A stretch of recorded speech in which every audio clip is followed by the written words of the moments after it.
सच, साहस, सरोकार। नमस्कार, स्वागत है आपका प्राइम टीवी में और मैं हूं आपके साथ स्वप्निल यादव। लेकिन इसी बीच बड़ी खबर सामने आ रही है, जहां मुख्तार अंसारी की मौत के बाद अब हाई अलर्ट पर है। आपको बता दें कि यूपी में धारा 144 लागू हो चुकी है। मुख्तार की मौत के बाद यूपी में अलर्ट जारी किया गया है। अधिकारियों को सीएम योगी आदित्यनाथ ने सख्त निर्देश दिए हैं। किसी भी तरह की कोई चूक ना हो, इसके अधिकारियों को निर्देश दिए गए हैं। किसी भी हाल में अप्रिय घटना ना होने पाए, सीएम योगी आदित्यनाथ ने कहा है। तो मुख्तार अंसारी की मौत के बाद यूपी हाई अलर्ट पर है। अधिकारियों को सीएम योगी ने सख्त निर्देश दिए हैं।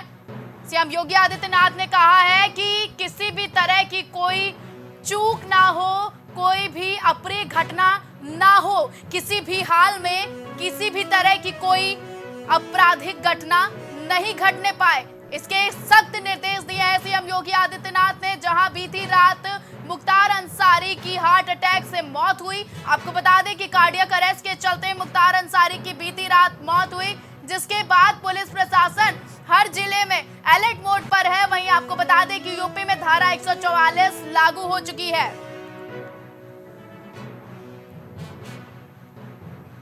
धारा 144 लागू कर दी गई है। वहीं सीएम योगी आदित्यनाथ ने अधिकारियों को सख्त निर्देश दिए हैं कि किसी भी तरह की कोई चूक या अप्रिय घटना घटित नहीं होने पाए। तो पुलिस प्रशासन सतर्क मोड पर है। पुलिस प्रशासन ने अलर्ट मोड पर है। आपको बता दें कि मुख्तार अंसारी की मौत के बाद शासन से आदेश जारी हुआ है। बीती रात जहां मुख्तार अंसारी की कार्डियक अरेस्ट के चलते मौत हुई, वहीं मुख्तार की मौत के बाद यूपी में धारा 144 लागू कर दी गई है। सुरक्षा के मद्देनजर सभी डीएम, एसपी को निर्देश दिए गए हैं। संवेदनशील इलाकों में गश्त करने के पुलिस प्रशासन को निर्देश दिए गए हैं। जुमे की नमाज को लेकर भी यूपी में अलर्ट जारी किया गया है। संवेदनशील क्षेत्रों में मस्जिदों पर फोर्स तैनात रहेगी। सोशल मीडिया पर भी पुलिस की निगरानी रहेगी। तो बड़ी खबर इस वक्त की सामने आ रही है, पूरे यूपी में धारा 144 लागू कर दी गई है। वहीं सीएम योगी आदित्यनाथ ने बड़ा बयान दिया है, अधिकारियों को सख्त निर्देश दिए हैं। मुख्तार की मौत के बाद शासन अलर्ट मोड पर है। मुख्तार की मौत के बाद यूपी में धारा 144 लागू कर दी गई है। डॉन मुख्तार अंसारी की मौत के बाद सुरक्षा के मद्देनजर सभी डीएम, एसपी सतर्क हैं। संवेदनशील इलाकों में पुलिस लगातार गश्त दे रही है। जुमे की नमाज को लेकर भी पूरा यूपी हाई अलर्ट पर है। ये आपको तस्वीरें हम आपको दिखा रहे हैं आगरा, बांदा, गाजीपुर, कानपुर से, जहां पुलिस प्रशासन की कड़ी निगरानी देखने को मिल रही है। आगरा, बांदा, गाजीपुर, कानपुर से हम सीधे तस्वीरें आप तक पहुंचा रहे हैं, जहां आगरा में पुलिस का पहरा देखने को मिला है। वहीं चाक चौबंद है पुलिस प्रशासन की ओर से सारी व्यवस्थाएं। आपको बता दें कि पुलिस प्रशासन के साथ साथ पैरामिलिट्री के जवान भी गाजीपुर में तैनात किए गए हैं। और आपको बता दें कि सुबह 8 बजे से मुख्तार अंसारी का पोस्टमार्टम शुरू हुआ, जहां अब पोस्टमार्टम की प्रक्रिया खत्म हो चुकी है और बांदा से मुख्तार अंसारी का शव गाजीपुर के लिए रवाना हो चुका है।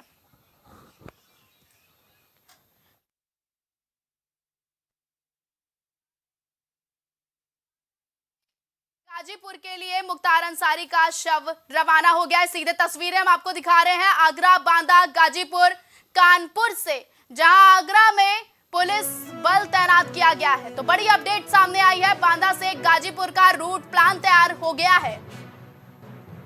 मुख्तार के शव को ले जाने के लिए रूट प्लान तैयार किया है। तो कार्डियक अरेस्ट के चलते माफिया डॉन मुख्तार अंसारी की मौत हुई है। 400 किलोमीटर के सफर में 26 गाड़ियों का काफिला शामिल रहेगा। बांदा से फतेहपुर, कौशाम्बी और कौशाम्बी से होते हुए प्रयागराज मुख्तार अंसारी के शव का काफिला जाएगा। कोकराझ हंडिया बाईपास से भदोही होते हुए गाजीपुर के लिए यह काफिला रवाना होगा। तो आपको बता दें कि भदोही से वाराणसी और वाराणसी से गाजीपुर तक ये काफिला 26 गाड़ियों का काफिला जाएगा। एम्बुलेंस के साथ पुलिस प्रशासन भी मौजूद रहेंगे। परिवार के लोगों की गाड़ियां काफिले के बीच में चलेंगी। तो आपको बता दें कि बड़ी अपडेट है, जहां बांदा से गाजीपुर का रूट प्लान तैयार कर लिया गया है। मुख्तार अंसारी का शव ले जाने के लिए प्रशासन ने रूट प्लान तैयार कर लिया है। वहीं कड़ी निगरानी भी रखी जा रही है। 400 किलोमीटर लंबे सफर के लिए 26 गाड़ियों का काफिला रहेगा, जिसमें अधिकारी भी मौजूद रहेंगे। तो पहले अधिकारियों की गाड़ी और बीच में परिजन और मुख्तार अंसारी की एम्बुलेंस भी रहेगी। तो कोखराज हंडिया बाईपास से भदोही में एंट्री होगी। तो भदोही से वाराणसी होते हुए गाजीपुर जाएंगे। एम्बुलेंस के साथ पुलिस प्रशासन और अधिकारी भी मौजूद रहेंगे।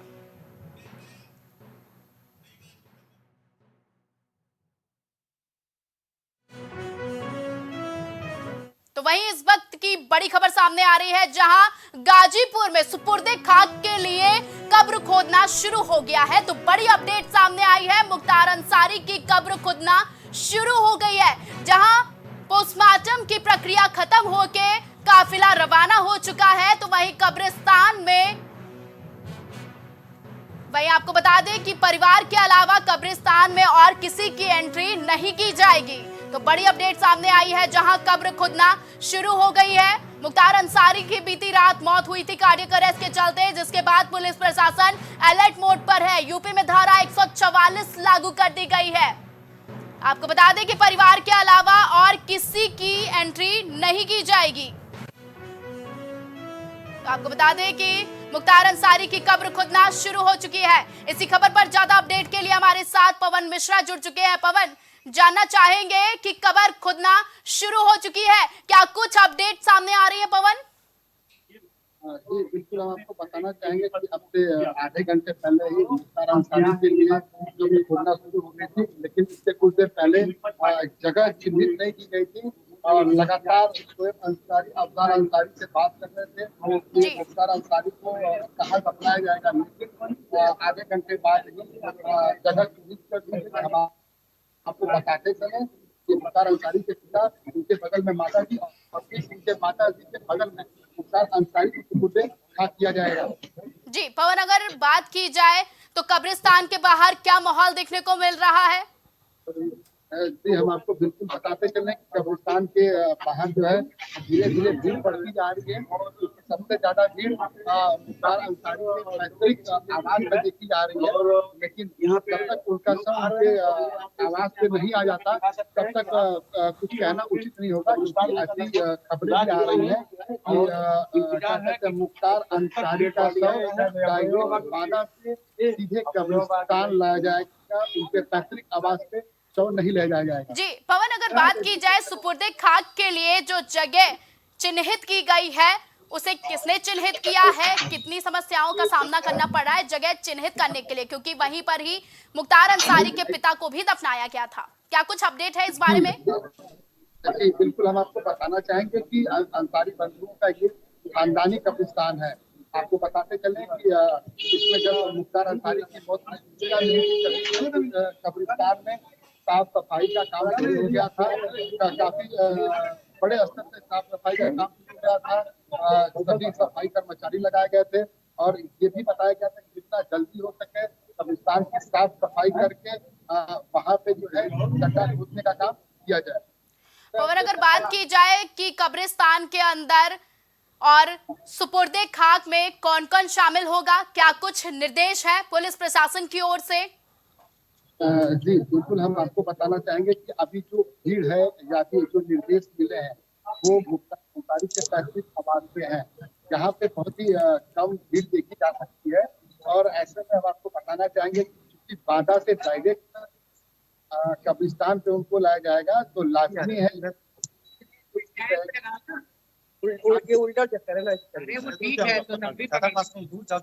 काफी मजबूत है।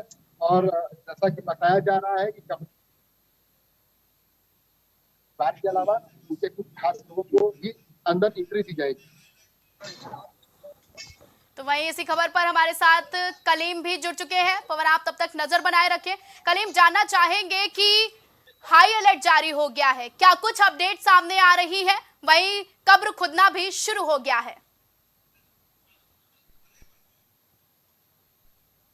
से बात की जाए माफिया मुख्तार अंसारी को लेकर के, क्योंकि माफिया मुख्तार अंसारी बांदा जेल में जिस तरह से सजा काट रहे थे, आजीवन कारावास की सजा वहां पर काटी जा रही थी, उस दौरान अगर बात की जाए उनकी इलाज के दौरान मौत हुई, क्योंकि बीमारी से ग्रस्त होना बताया गया और उसके साथ ही कार्डियस अरेस्ट आने के कारण उनकी मौत की वजह बताई जा रही है। फिलहाल जिस तरीके से अगर बात की जाए 36 घंटे पहले की, तो बांदा जेल से इससे पहले भी 2 दिन पहले उनको जिला अस्पताल में भर्ती कराया गया था, जहां पर उनको पेट में गैस बनने की समस्या बताई गई थी। उसके बाद 16 घंटा जो इलाज चला था, इलाज के बाद फिलहाल उन्हें जो है डिस्चार्ज कर दिया गया। डिस्चार्ज करने के बाद से फिलहाल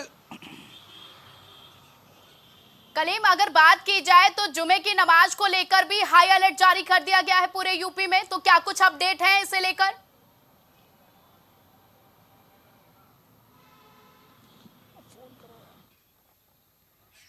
आपको बता दें कि मुख्तार अंसारी की बीती रात हार्ट अटैक से मौत हुई है, कार्डियक अरेस्ट के चलते मौत हुई है। आपको बता दें कि पूरे यूपी में धारा 144 लागू कर दी गई है। बात की जाए मुख्तार अंसारी के पोस्टमार्टम की, तो पोस्टमार्टम की प्रक्रिया सुबह 8 बजे से शुरू हो गई थी। वहीं अब बांदा से मुख्तार अंसारी का शव रवाना हो चुका है गाजीपुर के लिए। तो आपको बता दें कि पुलिस प्रशासन ने रूट प्लान भी तैयार कर लिया है। गाजीपुर की बात की जाए तो गाजीपुर में कब्रिस्तान के अंदर कब्र खुदना शुरू हो गई है। आपको बता दें कि जगह चिन्हित कर ली गई है, कब्रिस्तान के बाहर भारी चौकसी की गई है, पुलिस प्रशासन चाक चौबंद है और अलर्ट मोड पर है। तो आपको बता दें कि पूरे यूपी में माफिया डॉन मुख्तार अंसारी का अध्याय जहां अंत हुआ है, लेकिन इसी बीच आपको बता दें कि यूपी में धारा 144 लागू कर दी गई है। वहीं विपक्ष के नेताओं का भी लगातार शोक संदेश सामने आ रहा है। आपको बता दें कि माफिया मुख्तार अंसारी की गुरुवार शाम बांदा जेल में दिल का दौरा पड़ने से मौत हो गई। 60 वर्षीय मुख्तार अंसारी को एक हफ्ते में दूसरी बार बांदा जेल से रानी दुर्गावती मेडिकल कॉलेज लाया गया था। इससे पहले पेट दर्द की शिकायत के बाद उन्हें मंगलवार को 14 घंटे के लिए भर्ती कराया गया था, जिसमें उनके कई टेस्ट हुए थे, जिनकी रिपोर्ट एकदम क्लियर आई थी। उसके बाद उन्हें जेल में फिर से रवाना कर दिया गया था। लेकिन बीती रात जब मुख्तार अंसारी को कार्डियक अरेस्ट के चलते उनकी मौत हुई, तो उसके बाद पूरे यूपी में हड़कंप मच गया। तो आपको बता दें कि बांदा से लेकर गाजीपुर तक पुलिस ने रूट प्लान तैयार कर लिया है। सुबह 8 बजे से पोस्टमार्टम होना था। फिलहाल रात से ही पोस्टमार्टम के कयास लगाए जा रहे थे, लेकिन किसी ना किसी वजह से सुबह 8 बजे पोस्टमार्टम हुआ। पोस्टमार्टम होने के बाद जहां तकरीबन 1 से 1.5 घंटे तक पोस्टमार्टम हुआ। तो आपको बता दें कि इसी खबर पर ज्यादा जानकारी के लिए एक बार फिर से हमारे साथ कलीम जुड़ चुके हैं। कलीम, आज जुमे की नमाज है और ऐसे में पूरे यूपी में प्रशासन का हाई अलर्ट जारी है, क्या कुछ अपडेट है इस बारे में कलीम? देखिए स्वप्निल जी, जिस तरीके से बात की जाए जुमे की नमाज को लेकर के पहले ही धारा 144 को लेकर के अलर्ट जारी किया गया था, क्योंकि जिस तरह से जुमे की नमाज में एक जगह पर सैकड़ों लोग इकट्ठा होते हैं, उस स्थिति को देखते हुए पुलिस फोर्स तैनात की जाती है। लेकिन अगर आज मुख्य स्थिति की अगर बात की जाए, जिस तरह से बांदा जेल में सजा काट रहे माफिया मुख्तार अंसारी की मौत हुई है, तो उस मौत को लेकर के भी प्रशासन पूरी तरीके से अलर्ट मोड पर आ चुका है। क्योंकि अगर 2 दिन पहले की अगर बात की जाए, बांदा जेल में जिस तरीके से मुख्तार अंसारी जो है भर्ती थे, मुख्तार अंसारी को अस्पताल से जिस तरीके से 16 घंटे इलाज के बाद उन्हें डिस्चार्ज किया गया था। लेकिन अगर बात की जाए गुरुवार की देर शाम जिस तरह से उनकी हालत बिगड़ी, तो उसके बाद एक बार फिर से उन्हें जो है जिला अस्पताल मेडिकल कॉलेज में भर्ती कराया गया था। लेकिन वहां पर जो 9 डॉक्टरों की टीम इलाज कर रही थी और उसी इलाज के दौरान उनकी मौत हो गई। मौत की जो पुष्टि की बात अगर की जाए, तो देर रात जो जिला अस्पताल है वहां से जिस तरीके से प्रेस रिलीज जारी की गई थी, जिसमें मौत की पुष्टि की गई थी और मौत की वजह कार्डियक अरेस्ट बताया गया था, जिसके कारण उनकी मौत हुई। और उसके बाद अगर पोस्टमार्टम की बात की जाए, तो परिजनों का इंतजार किया जा रहा था। लगभग रात करीब 2:30 से 3 बजे के करीब जब परिजन वहां पर पहुंचे हैं, तो सुबह पोस्टमार्टम की जो प्रक्रिया थी वो शुरू की गई। सीएम योगी आदित्यनाथ ने बड़ा बयान दिया है, अधिकारियों को निर्देश दिए, तो क्या कुछ निर्देश दिए हैं और क्या कुछ अपडेट सामने आई है सीएम योगी आदित्यनाथ के निर्देश को लेकर? अभिनव। जी बिल्कुल, देखिए मुख्यमंत्री योगी आदित्यनाथ लगातार इस पूरे प्रकरण पे मॉनिटरिंग कर रहे हैं। कल देर रात तक भी कालीदास मार्ग पर स्थित मुख्यमंत्री आवास 5 केडी पे एक बड़ी बैठक हुई, जिसमें उत्तर प्रदेश के जो डीजीपी हैं वो मौजूद थे। ADG law and order Amitabh Yash भी वहां पे पहुंचे थे और मुख्यमंत्री मौजूद थे। तो इस दौरान लगातार मुख्यमंत्री जो है वो अधिकारियों को निर्देश दे रहे हैं कि किसी भी स्थिति में जो लॉ एंड ऑर्डर है वो न बिगड़ पाए और सभी चीजें जो है वो जी कानूनी तरीके से चले, क्योंकि मुख्तार अंसारी पूर्वांचल के एक बहुत बड़ा नाम था। और मुख्तार अंसारी की जिस प्रकार से कल बांदा जेल में बताते ही मौत हो गई और उसको जब मेडिकल कॉलेज लाया गया तो डॉक्टर ने वहां मृत घोषित कर दिया। उसको बेहोशी की हालत में यहाँ पे लाया गया था, जिसके बाद से जो मुख्तार के समर्थक हैं उनका गाजीपुर में मुख्तार के घर पे जमावड़ा लगा है। गाजीपुर की बात करें, बनारस की बात करें, मऊ की बात करें, इन तमाम जिलों में जो है अलर्ट घोषित कर दिया गया है, क्योंकि मुख्तार अंसारी जो है वो जी पूर्वांचल का एक बहुत बड़ा नाम था। मुख्तार के भाई इस समय बसपा से सांसद हैं, अफजाल अंसारी गाजीपुर लोकसभा सीट से, और इस बार समाजवादी पार्टी ने उनको टिकट दिया है गाजीपुर लोकसभा सीट से। मुख्तार का के दो जी बेटे हैं, जो मुख्तार के बेटे उमर अंसारी हैं वो इस समय बाहर हैं और वो मुख्तार का जो शव है उसको रिसीव करने पहुंचे हैं। मुख्तार के छोटे बेटे और जो बड़े बेटे अब्बास अंसारी हैं वो सुहेल देव भारतीय समाज पार्टी से विधायक हैं। फिलहाल वो कासगंज जेल में हैं और उनकी जो पत्नी है वो भी बाहर है और जी मुख्तार की जो पत्नी है वो फिलहाल फरार चल रही हैं। जी स्वप्निल। ठीक है। इसी बीच गाजीपुर से हमारे संवाददाता पवन मिश्रा भी हमसे जुड़ चुके हैं। पवन, बात की जाए बांदा से गाजीपुर आने की, तो शव को कैसे लाया जाएगा, क्या कुछ प्लान तैयार किया है पुलिस प्रशासन ने?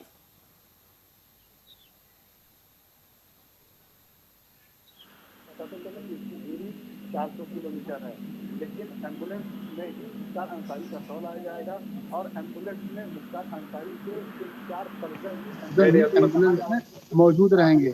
साथ ही हम आपको ये भी बताते चलें कि एम्बुलेंस के साथ 26 ऐसा बताया जा रहा है कि 26 गाड़ियों का काफिला उनके साथ चलेगा, जिसमें जी अधिकतर गाड़ियां जो रहेंगी वो प्रशासन की रहेंगी। लेकिन इससे इनकार भी नहीं किया जा सकता कि मुख्तार अंसारी पूर्वांचल सहित यूपी के बड़े नामों में शुमार होते हैं। तो ऐसे में 26 गाड़ियों से ज्यादा काफिले होने की उम्मीद है, यानी गाड़ियां और बढ़ने की उम्मीद है। तो ऐसे में प्रदेश सरकार सुरक्षा की पुख्ता इंतजाम की हुई है। किसी भी स्थिति में लॉ एंड ऑर्डर नहीं बिगड़ना चाहिए, इसको लेके सूबे के मुख्यमंत्री ने रात में ही बड़े अधिकारियों से मीटिंग की थी लखनऊ में। जी पवन, अगर बात की जाए सुपुर्दे खाक की, तो क्या समय निश्चित किया गया है?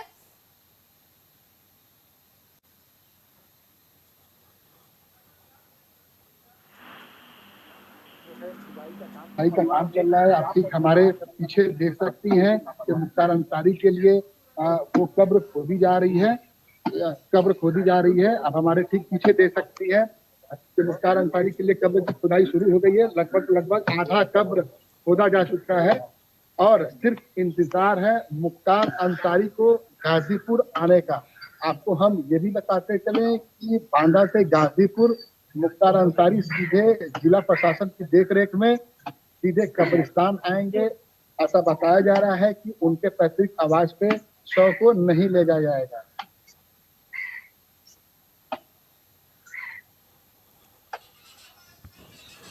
ठीक है, तो अगर बात की जाए पवन की सुपुर्दे खाक के अलावा यहाँ पर पुलिस प्रशासन का क्या पहरा है कब्रिस्तान पर, किन्हें अंदर आने की निर्देश दिए गए हैं, क्या कुछ रूल एंड रेगुलेशन दिए गए हैं पुलिस प्रशासन की ओर से?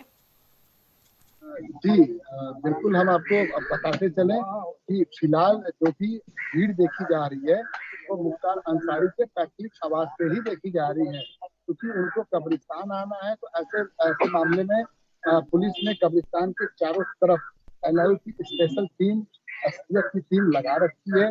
जितने भी लोग कब्रिस्तान के पास आ रहे हैं उनके ऊपर विशेष निगरानी रखी जा रही है। लेकिन सिर्फ अभी यहाँ पे भीड़ बहुत ही कम है, क्योंकि अभी फिलहाल खुदाई का कार्यक्रम चल रहा है और बांदा से गाजीपुर आने में मुख्तार को 7 से 8 घंटे लग सकते हैं। जी तो ऐसा माना जा रहा है कि जो भी भीड़ रहेगी वो शाम को 4 बजे के बाद ही कब्रिस्तान पे जुटना शुरू होगी। लेकिन फिलहाल में जो भी अभी भीड़ देखी जा रही है, जो फोर्स देखी जा रही है, वो मुख्तार अंसारी के पैतृक आवास से ही देखी जा रही है। जी पवन, अगर बात की जाए तो बीती रात जब मुख्तार अंसारी की कार्डियक अरेस्ट के चलते मौत हुई थी तो उमर अंसारी ने लोगों से अपील की थी कि भारी भीड़ ना करें, किसी भी तरह की किसी भी गतिविधि को अंजाम ना दें, लेकिन कब्रिस्तान के बाहर लगातार आप जैसी तस्वीरें हमें दिखा रहे थे, भारी भीड़ देखने को मिल रही है। तो क्या कुछ माहौल देखने को मिल रहा है कब्रिस्तान के बाहर? जी बिल्कुल, हम आपको बताते चले कि जब मुख्तार अंसारी की मौत की खबर की सूचना जैसे ही उनके चाहने वालों को लगी, उनके तकलीफ आवाज पर भीड़ जुटना शुरू हो गई है, क्योंकि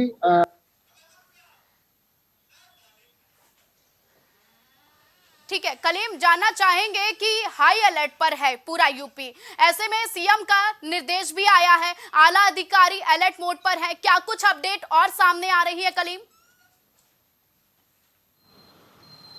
देखिए स्वप्निल जी, जिस तरीके से बात की जाए हाई अलर्ट को लेकर के, क्योंकि सीएम ने देर रात इस मामले को लेकर के बैठक की थी और बैठक में अगर बात की जाए डीजीपी प्रशांत कुमार की या फिर एडीजी एलओ अमिताभ यश की, इन के साथ साथ जो प्रमुख सचिव हैं, ये सभी लोग देर रात बैठक में शामिल रहे और बैठक में साफ तौर से सीएम के द्वारा निर्देश ये दिया गया था कि किसी तरह की कोई भी अप्रिय घटना न घटित हो सके। इसको लेकर के पूरी तरीके से पुलिस फोर्स को हाई अलर्ट किया गया। पहले अगर तस्वीरों की बात की जाए, देर रात पहले जो बांदा में हाई अलर्ट जारी हुआ, धारा 144 लागू हुई, उसके बाद गाजीपुर में धारा 144 लागू की गई, उसके बाद मऊ में धारा 144 लागू हुई और इसके साथ ही जो तीनों ही जगहों की सीमाएं थी उनको पूरी तरह सील कर दिया गया था। हर आने जाने वालों की चेकिंग भी की जा रही थी। इसके साथ अगर बात की जाए जिस तरीके से जो बैठक हुई, बैठक के बाद पूरा यूपी हाई अलर्ट करते हुए धारा 144 लागू कर दी गई, क्योंकि धारा 144 तो फिलहाल पहले से ही लागू थी, क्योंकि जिस तरीके से आचार संहिता लगी हुई थी उसको लेकर के साफ तौर से धारा 144 लागू थी और उसका पालन भी कहीं ना कहीं कराया जा रहा था। लेकिन जो स्थिति की बात की जाए बांदा जेल में बंद माफिया मुख्तार अंसारी की मौत की, तो उसके बाद से पुलिस प्रशासन और अलर्ट हो चुका है और जिस तरीके से बात की जाए बांदा से लेकर के गाजीपुर जिस तरीके से उनके शरीर को ले जाया जाएगा तो उसको लेकर के भी पूरा रूट प्लान तैयार किया गया, या यूं कहा जाए पूरी तरीके से कॉरिडोर भी तैयार किया गया है, यानी कि बीच रास्ते में किसी तरह की कोई घटना ना हो, किसी तरह की कोई विवाद ना हो सके, तो उसको लेकर के पूरा रूट प्लान तैयार किया गया है। पोस्टमार्टम की अगर बात की जाए तो पोस्टमार्टम हाउस के बाहर फोर्स जिस तरह से तैनात है, पोस्टमार्टम हाउस से लगभग 100 मीटर के दायरे में पूरी तरीके से बैरिकेड लगाए गए हैं। बैरिकेड से किसी को भी अंदर जाने की अनुमति नहीं दी गई है। अगर अनुमति की बात की जाए तो केवल माफिया मुख्तार अंसारी के परिजनों की को अनुमति है अंदर जाने की, जो कि पोस्टमार्टम हाउस के अंदर 2 लोग रहेंगे। अगर इसके साथ ही फिर पोस्टमार्टम के बाद जो उनका शव जब गाजीपुर के लिए निकलेगा तो उस दौरान जो सीओ है, सीओ की अगुवाई में पूरा शव निकलेगा और 21 गाड़ियां जो काफिले के साथ शामिल रहेंगी और ये काफिला पूरी तरीके से फतेहपुर कौशाम्बी होते हुए जो प्रयागराज है वहां पहुंचेगा और प्रयागराज से होते हुए फिर ये वाराणसी के रास्ते गाजीपुर पहुंचेगा। और इस दौरान अगर बात की जाए वहां पर जो उनके समर्थकों की, उनके गुर्गों की, माफिया मुख्तार अंसारी की, तो वो भी भारी संख्या में वहां पर इकट्ठा हो चुके हैं। देर रात की अगर बात की जाए तो देर रात से ही वहां पर जो उनके गुर्गे थे या फिर उनके समर्थकों की बात की जाए, गाजीपुर के जो लोग थे वो युवा भी वहां पर पूरी तरीके से मौजूद रहे। और उस दौरान रात की अगर तस्वीरों की बात की जाए तो रात को वहां पर जिस तरीके से नारेबाजी हुई थी, नारेबाजी के दौरान जो पुलिस थी, पुलिस को स्थिति काबू करने में काफी मशक्कत करनी पड़ रही थी, जिसके बाद परिवार से सहयोग लिया गया। अगर बात की जाए परिवार के लोगों ने पोस्टमार्टम में जानबूझ के देरी करने का आरोप लगाया है, क्या कुछ है इसके पीछे की वजह, क्या अपडेट है इसको लेकर? देखिए स्वप्निल जी, जिस तरीके से ये जो आरोप लगाया गया तो इस आरोप को लेकर के मुख्तार अंसारी के बेटे उमर अंसारी ने साफ तौर से इस मामले में अपना बयान जारी किया था और उन्होंने इस मामले में बताया कि उनको किसी तरह की कोई भी पुलिस प्रशासन से जानकारी नहीं दी गई थी, क्योंकि अगर 2 दिन पहले जिस तरह से वो बीमार हुए थे तब ये सूचना दी गई, लेकिन अगर गुरुवार की देर रात की अगर बात की जाए तो उनको किसी तरह की कोई भी सूचना इस मामले में नहीं दी गई थी और उन्हें जो जानकारी लगी थी वो जानकारी मीडिया के जरिए लगी थी, जो खबरें प्रकाशित हो रही थी उसके जरिए जब जानकारी लगी तब ये लोग बांदा के लिए प्रस्थान किए थे। और जब देर रात अगर बात की जाए, देर रात 2:30 से 3 बजे के करीब जब ये लोग बांदा पहुंचे हैं तो उसके बाद सुबह की अगर बात की जाए, सुबह 8 बजे पंचनामा भरा गया और पंचनामा भरने के बाद 9 बजे से जो बात की जाए पोस्टमार्टम की जो प्रक्रिया थी वो शुरू हुई और पोस्टमार्टम प्रक्रिया के बाद ये जो शव है वो परिजनों के हाथ सुपुर्द किया जाएगा और उसके बाद पुलिस की अगुवाई में ये शव गाजीपुर भी पहुंचाया जाएगा। तो चलिए आइए सुनते हैं कि कांग्रेस प्रवक्ता सुरेंद्र का बयान जो सामने आया है, चलिए आपको सुनाते हैं। जिस तरीके से मुख्तार अंसारी ने कुछ दिन पहले अपनी हत्या की आशंका जताई थी कि उन्हें धीमा जहर दिया जा रहा है, आज उनकी मौत हो गई और उनकी वो बात पुष्ट होती दिखाई दे रही है। प्रशासन निर्लज्ज तरीके से कह रहा है कि हार्ट अटैक से मौत हो गई है और शासन और प्रशासन ये मानने को तैयार नहीं है कि उनसे गंभीर चूकें हो रही हैं। उत्तर प्रदेश की जेलों में कभी मुन्ना बजरंगी को ठोक दिया जा रहा है, कभी खुलेआम पुलिस की अभिरक्षा में बदमाशों को खुलेआम गोली से मार दिया जाता है, कभी कचहरी में कत्ल हो रहे हैं और उत्तर प्रदेश की पुलिस और भारतीय जनता पार्टी का शासन पंगु है। क्या ये जंगल राज नहीं है? क्या इस घटना की उच्च स्तरीय जांच नहीं होनी चाहिए? क्या अपराधियों को सजा देने का काम अदालतों का नहीं है? अदालत और विधि सम्मत सजा कठोर से कठोर अपराधियों को मिलनी चाहिए, लेकिन जिस तरीके से ये सब हो रहा है, क्या ये उचित है? भारतीय जनता पार्टी शासन करने में असक्षम। तो चलिए आपको सुनाते हैं आईजी अलीगढ़ का बयान। ये जो चिन्हित माफिया और सजायाफ्ता बंदी हैं मुख्तार अंसारी, इनकी डेथ हो गई है और डेथ के उपरांत जो है पूरे प्रदेश में अलर्ट जारी किया गया, इसमें लेके परिक्षेत्र में भी अलर्ट है और इसको लेके अभी मेरे साथ एसएसपी अलीगढ़ महोदय एक बार सभी फोर्स का राउंड लेके हम लोग के द्वारा चेक किया जाएगा और कल जोन स्कीम, सेक्टर स्कीम सभी से बात की गई है। सभी जो भी धर्मगुरु इत्यादि से बात करना और पूरी फोर्स का अलर्टनेस रहना, फुट पेट्रोलिंग रहना, इसी प्रकार की जो विजिबिलिटी वाली अलर्टनेस है, डायलॉग वाली बात है, ये सभी बिंदुओं के पर पुलिस प्रशासन का अलर्टनेस रहेगा। सर कल जुमे का दिन भी है।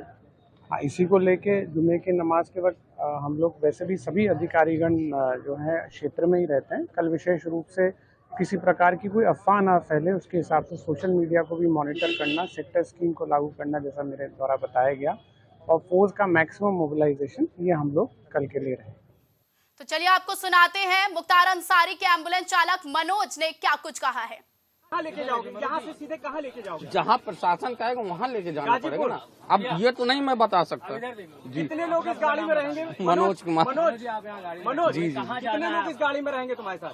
अब ये तो प्रशासन तय करेगा ना कितने लोग बैठेंगे। मैं तो परिवार के लोग भी बैठते हैं ना बॉडी साथ? हाँ, 4 लोग बैठ सकते हैं। 5 सीटर रहती है ये। क्या रहेगा जी? रूट बताया किस रूट से नहीं तो वो प्रशासन तय करेगी ना, हमारे आगे पीछे चलेगी ना, हम तो बीच में रहेंगे। आपको कब बताएगा? हमको तो जी आपको भैया कब बताएगा? अरे अभी आधा घंटे पहले। जी जी जी जी मनोज कुमार। मनोज जी आप यहाँ पर एम्बुलेंस से बैठे? हाँ हाँ भैया मुख्तार अंसारी जी को लेके जाना है। अब ये तो प्रशासन तय करेगा कि कहाँ लेके जाएंगे। तो इसी बीच बड़ी अपडेट हमारे सामने आई है, जहां सियासी गलियारों में हलचल मच गई है। बीती रात मुख्तार अंसारी की मौत के बाद से सियासी गलियारों में हलचल मची हुई है। तो इसी बीच बड़ा बयान मायावती का भी सामने आया है, जहां सभी सियासी दल शोक जता रहे हैं, शोक संदेश अपने अपने सोशल मीडिया प्लेटफॉर्म पर दे रहे हैं। तो वहीं बीएसपी सुप्रीमो मायावती ने एक्स पर ट्वीट किया है। मायावती ने एक्स पर ट्वीट करके मुख्तार अंसारी की मौत पर शोक जताया है। मुख्तार अंसारी की मौत की जांच जरूरी है, मायावती ने कहा है। मौत के सही तथ्य सामने आने चाहिए, मायावती ने ट्विटर पर पोस्ट करके शोक जताया है। परिवार लगातार गंभीर आरोप लगा रहा था। मायावती ने बड़ा पोस्ट किया है। आपको बता दें कि आरोपों की उच्च स्तरीय जांच बेहद जरूरी हो गई है, मायावती ने कहा है। तो लगातार मुख्तार अंसारी की मौत के बाद से सियासी गलियारों में हलचल मची हुई है। कुदरत परिवार को दुख सहने का संयम दे, मायावती का बड़ा बयान सामने आया है। मुख्तार की मौत के बाद मायावती ने दुख जताया है। वहीं बीएसपी सुप्रीमो मायावती ने एक्स पर ट्वीट किया है। तो इसी बीच बड़ी खबर यह भी सामने आ रही है कि सपा सुप्रीमो अखिलेश यादव का भी बड़ा बयान सामने आया है। इस वक्त की बड़ी अपडेट सामने आ रही है। आपको बता दें कि मुख्तार अंसारी की मौत के बाद अखिलेश यादव ने शोक जताया है। मुख्तार अंसारी की मौत की जांच की मांग की है अखिलेश यादव ने। तो सपा सुप्रीमो अखिलेश यादव ने बड़ा बयान दिया है। अखिलेश यादव ने सुप्रीम कोर्ट की निगरानी में जांच के आदेश मांगे। आपको बता दें कि जांच की मांग की है, सुप्रीम कोर्ट के जज की निगरानी में जांच की जाए। सपा के सुप्रीमो अखिलेश यादव ने कहा है सरकार जिस रास्ते को अपना गैर कानूनी कह रही है और उस कानून की मांग की है। यूपी में कानून व्यवस्था का शून्य काल दिख रहा है। अखिलेश यादव ने बड़ा बयान सामने दिया है, सरकार को सत्ता में बने रहने का हक नहीं है। अखिलेश यादव ने बयान दिया है। आपको बता दें कि ट्विटर पर पोस्ट करके अखिलेश यादव ने कहा है कि सरकार को सत्ता में रहने का कोई अधिकार नहीं है। मुख्तार की मौत के बाद अखिलेश यादव का बड़ा बयान सामने आया है। अखिलेश यादव ने ट्विटर पर पोस्ट करके मुख्तार अंसारी की मौत पर शोक जताया है। तो सपा सुप्रीमो अखिलेश यादव ने सुप्रीम कोर्ट में निगरानी में जांच की मांग की है।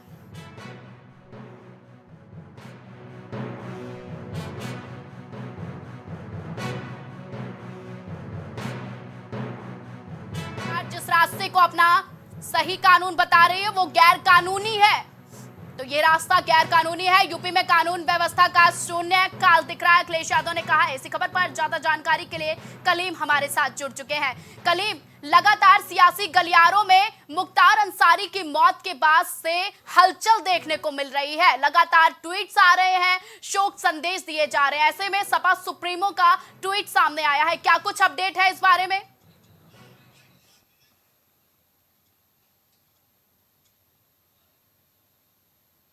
लेकर के सियासी जो गलियारे हैं वहां पे जो हलचल है वो हलचल होना भी लाजमी है, क्योंकि मुख्तार अंसारी एक ऐसा शख्स है और एक ऐसा माफिया है जिसने माफिया जराइम की दुनिया के साथ साथ जो राजनीति में के गलियारे में भी अपनी पैठ बनाई, क्योंकि इसने जेल में रह करके ही अब तय करता था कि आखिर जो विधायक कौन होगा, सांसद कौन होगा, आखिर वहां से जो उम्मीदवार है वो कौन खड़ा होगा। इन सभी मामलों को लेकर के जिस तरीके से इसकी पैठ राजनीति में भी मजबूत मानी जा रही थी, लेकिन अब जिस तरीके से उसका देहांत हुआ, तो देहांत होने के बाद से जो अगर बसपा सुप्रीमो की बात की जाए, क्योंकि मुख्तार अंसारी ने सबसे पहला अगर जो चुनाव लड़ा था वो बसपा के टिकट पर से ही चुनाव की शुरुआत की थी, लेकिन उस दौरान इसकी शिकस्त हुई थी। लेकिन उसके बाद जिस तरीके से निर्दलीय चुनाव इसने जीता, तो उसके बाद से लगातार ये चुनाव जीतता रहा, वहां पर जो एक पैठ मजबूत हुई। लेकिन अगर अब सपा की बात की जाए तो सपा प्रमुख अखिलेश यादव की, तो अखिलेश यादव ने मुख्तार अंसारी के भाई अफजाल अंसारी को वहां से उम्मीदवार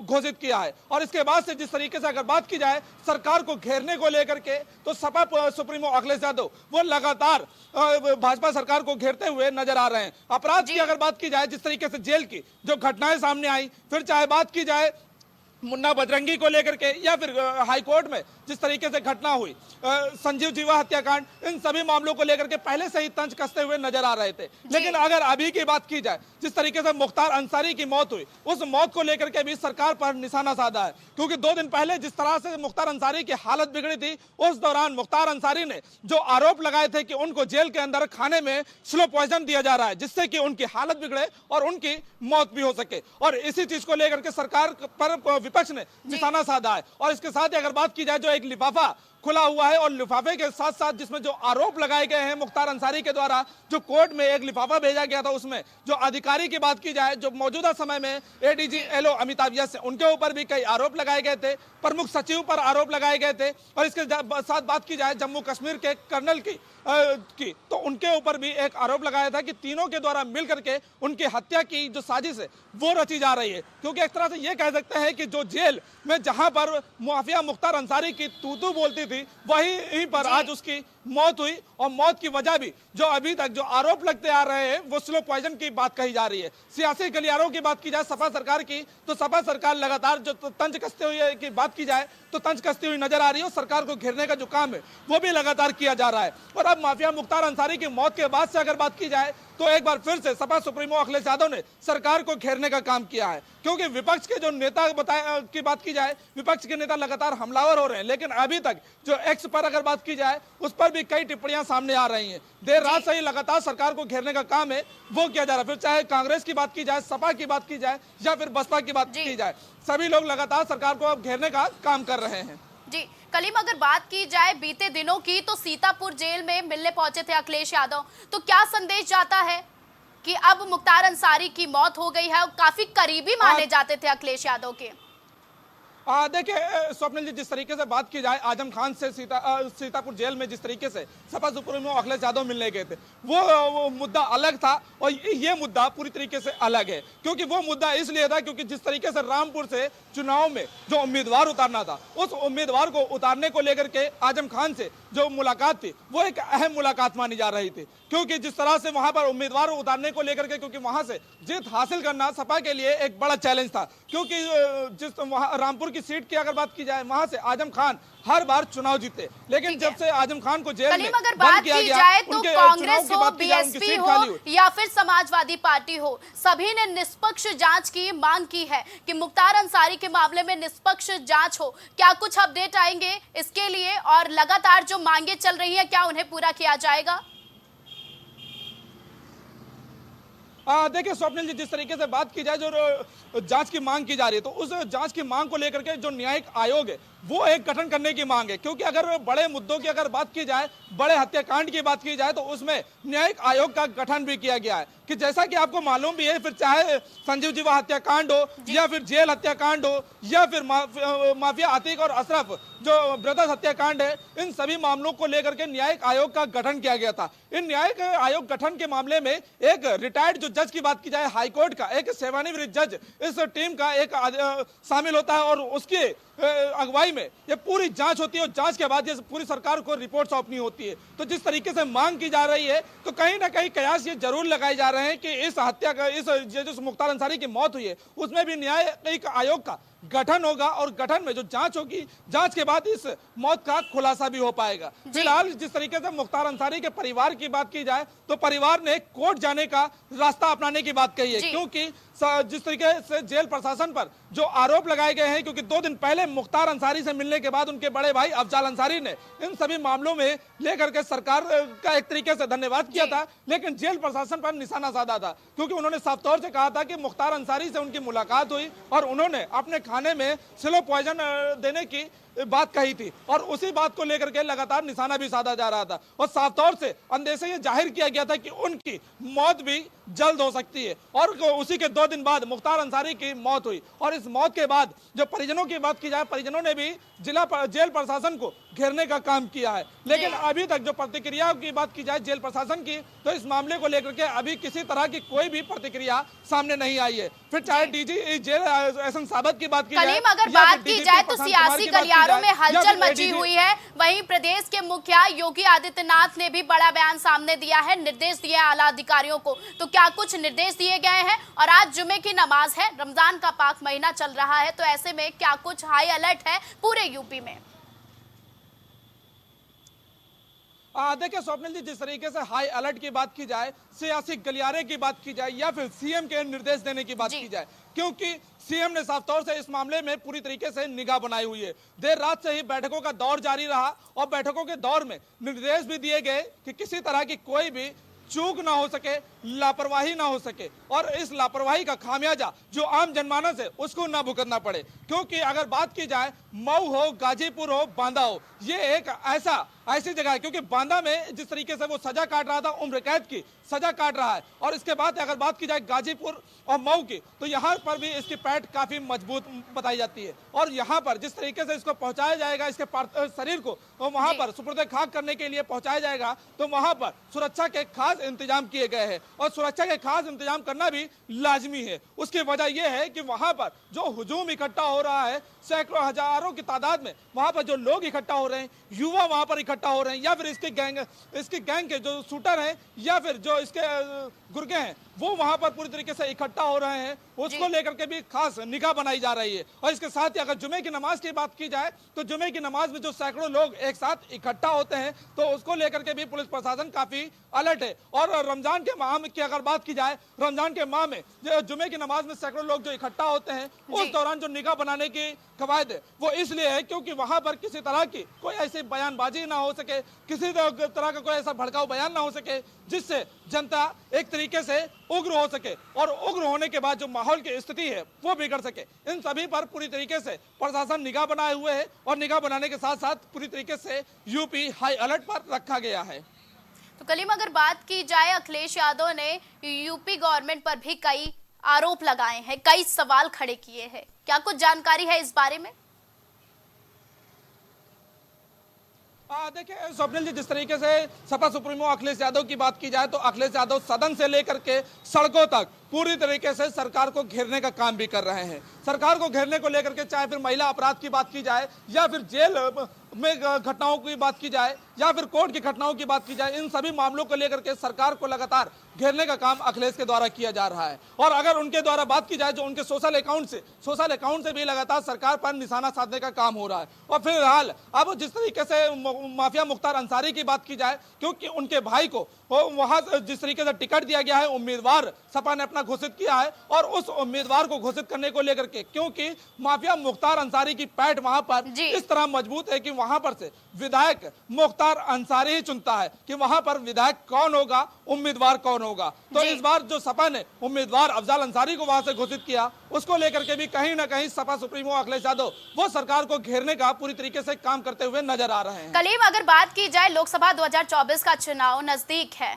ऐसे में धारा 144 लागू हो चुकी है, आदर्श आचार संहिता लगी हुई है, तो ये जो मामला सामने आया है इसके बाद क्या कुछ असर देखने को मिलेगा? क्योंकि अखिलेश यादव तो लगातार सवाल पर सवाल खड़े कर रहे हैं, फिर वो चाहे अखिलेश यादव हो, समाजवादी पार्टी हो, कांग्रेस हो या फिर बीएसपी हो। देखिए स्वप्निल जी, जिस तरीके से बात की जाए आचार संहिता को लेकर के, क्योंकि चुनाव का बिगुल बज चुका है और चुनाव का बिगुल बजने के बाद से जो आचार संहिता लागू की गई थी, सभी राजनीतिक पार्टियां अपना दमखम भरते हुए लोगों के बीच पहुंचने का काम कर रही हैं। लेकिन अगर इस बीच अगर बात की जाए धारा 144 को लेकर के, क्योंकि आचार संहिता के बाद कई जगहों पर धारा 144 लागू की गई थी और इसके साथ ही लखनऊ की बात की जाए तो लखनऊ में भी धारा 144 लागू है। और इसी लागू के तहत जिस तरीके से ये बांदा में जो घटना सामने आई, उसको लेकर के साफ तौर से जो राजनीतिक गलियारे हैं वहां पर भी काफी हलचल मची हुई है, क्योंकि हलचल की वजह भी माफिया मुख्तार अंसारी है। और माफिया मुख्तार अंसारी की जिस तरह से मौत हुई है, तो मौत के बाद से जो सरकार को घेरने की कवायद है वो भी विपक्ष ने पूरी तरीके से तेज कर दी है, क्योंकि अपराध मुक्त बनाने के लिए यूपी को इसी बीच बांदा से हमारे संवाददाता पूरन राय हमसे जुड़ चुके हैं। क्या कुछ अपडेट है पूरन बांदा से? जी, मैं आपको बता दूं कि हम इस समय हाउस के बाहर ही खड़े हैं। आप देख सकते हैं अर्धसैनिक बल की तैनाती की गई है और अंदर वहां पर पोस्टमार्टम की कार्रवाई चल रही है। बहुत से आला अधिकारी हैं जो वहां पर पोस्टमार्टम जो कराया जा रहा है उसकी देख रेख कर रहे हैं और डॉक्टर भी पूरन, अगर बात की जाए पोस्टमार्टम की प्रक्रिया शुरू हुई थी, ऐसे में क्या कुछ रूट प्लान तैयार किया गया है बांदा से लेकर गाजीपुर का? कैसे पार्थिव शव को ले जाया जाएगा गाजीपुर तक पूरन?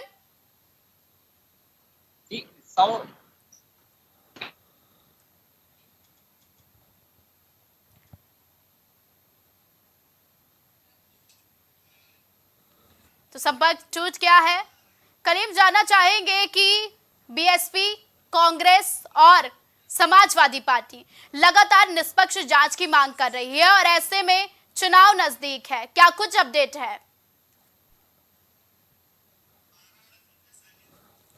तो इसी बीच ज्यादा जानकारी के लिए हमारे साथ वाराणसी से शैलेंद्र जुड़ चुके हैं। शैलेंद्र, जानना चाहेंगे कि बांदा से पार्थिव शरीर जब गाजीपुर के लिए जाएगा तो वाराणसी होते हुए जाएगा, क्या कुछ सुरक्षा के इंतजाम किए गए हैं? पुलिस प्रशासन कितना सतर्क है काशी में?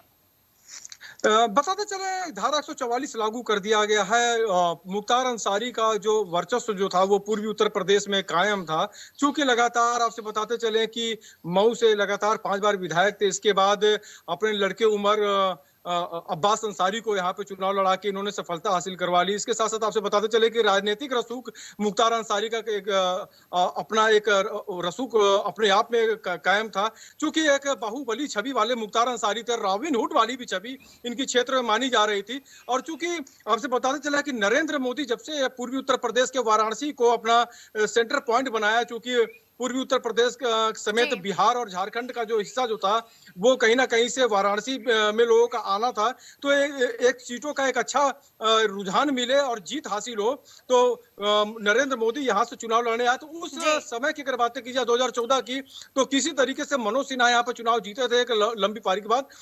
इसके साथ साथ अगर बातें की जाए 2019 लोकसभा में तो अफजाल अंसारी बीएसपी के टिकट पे जो है गठबंधन सीट थी समाजवादी पार्टी और बीएसपी की, उसमें मनोज सिन्हा को इन्होंने शिकस्त दी थी। तो माना जा सकता है कि कहीं ना कहीं से अंसारी परिवार का जो वर्चस्व जो है वो गाजीपुर में कायम था। इस बार लोकसभा प्रत्याशी के तौर पर अगर देखा जाए तो समाजवादी पार्टी से अफजाल अंसारी फिर से प्रत्याशी घोषित किए गए हैं। और इसी बीच मुख्तार अंसारी का बांदा में जो हार्ट अटैक के जो मामले जो सामने आए हैं, इसमें खत्म होना ये एक सवालिया निशान इसमें लगातार। अभी इससे पूर्व में देखा जाए तो कई राजनेताओं ने, मायावती ने, पूर्व सीएम मायावती ने और समाजवादी पार्टी के द्वारा भी कई वरिष्ठ नेताओं द्वारा, इसके साथ साथ पूर्व आईपीएस अधिकारी अमिताभ ठाकुर के माध्यम से भी बराबर जांच की बातें की गई। पर यह एक अपने आप में अनोखा मामला है। हम बताते चले कि कोई भी माफिया डॉन यदि है, अगर कोई माफिया से माननी जो बना हो और अपनी मौत मरे, तो वो अपने आप में एक कुछ सेलेक्टेड लोग ऐसे होते हैं जो अपनी मौत मरते हैं, जो दुश्मनों की गोलियों से ना मारे जाएं, पुलिस की गोलियों से ना मारे जाएं, तो वो अपने आप में एक अलग ही कहानी होती है। तो उसी कड़ी में मुख्तार अंसारी एक वैसे शख्स हैं कि जहां किसी दुश्मन की गोली के शिकार नहीं हुए। हालांकि ये तो जांच का विषय है कि मुख्तार अंसारी के जो परिजन जो लगातार एक आरोप लगा रहे थे कि स्लो पॉइजन के नाम पे इनको स्लो पॉइजन इनको दिया जा रहा था। इससे पहले भी एक अफजाल अंसारी ने आरोप लगाया था कुछ वर्ष पहले जो है, और लगातार अफजाल अंसारी का ये कहना था कि कहीं ना कहीं से जो है योगी सरकार जो है यहाँ पे उनको टारगेट कर रही है। लगातार बुलडोजर की कार्रवाई हो रही थी। ठीक है शैलेंद्र, आपको रोकना चाहेंगे तो इसी बीच बड़ी खबर सामने आ रही है। आपको बता दें कि बड़ी अपडेट सामने आई है। मुख्तार की मौत के बाद कृष्णानंद राय का परिवार ने बड़ा बयान दिया है। मौत के बाद कृष्णानंद राय के परिवार में संतुष्टि दिखी है। कृष्णानंद परिवार से बड़ा बयान सामने आया। कृष्णानंद राय की पत्नी श्री काशी विश्वनाथ मंदिर दर्शन करने पहुंची है। बाबा श्री काशी विश्वनाथ मंदिर में कृष्णानंद राय की पत्नी दर्शन करने पहुंची है। कृष्णानंद राय की हत्या का मुख्तार अंसारी पर आरोप लगा था, तो बड़ी खबर सामने आ रही है। मुख्तार अंसारी की मौत के बाद कृष्णानंद राय का परिवार विश्वनाथ पहुंचा है। काशी विश्वनाथ दर्शन करने के लिए कृष्णानंद राय का परिवार पहुंचा है। कृष्णानंद राय के परिवार ने संतुष्टि जताई है। कृष्णानंद राय की पत्नी श्री काशी विश्वनाथ मंदिर दर्शन करने पहुंची है। बाबा श्री काशी विश्वनाथ मंदिर में दर्शन पूजन कर रही है। तो शैलेंद्र, जानना चाहेंगे कि कृष्णानंद राय परिवार का पूरा काशी विश्वनाथ दर्शन करने के लिए पहुंचा है।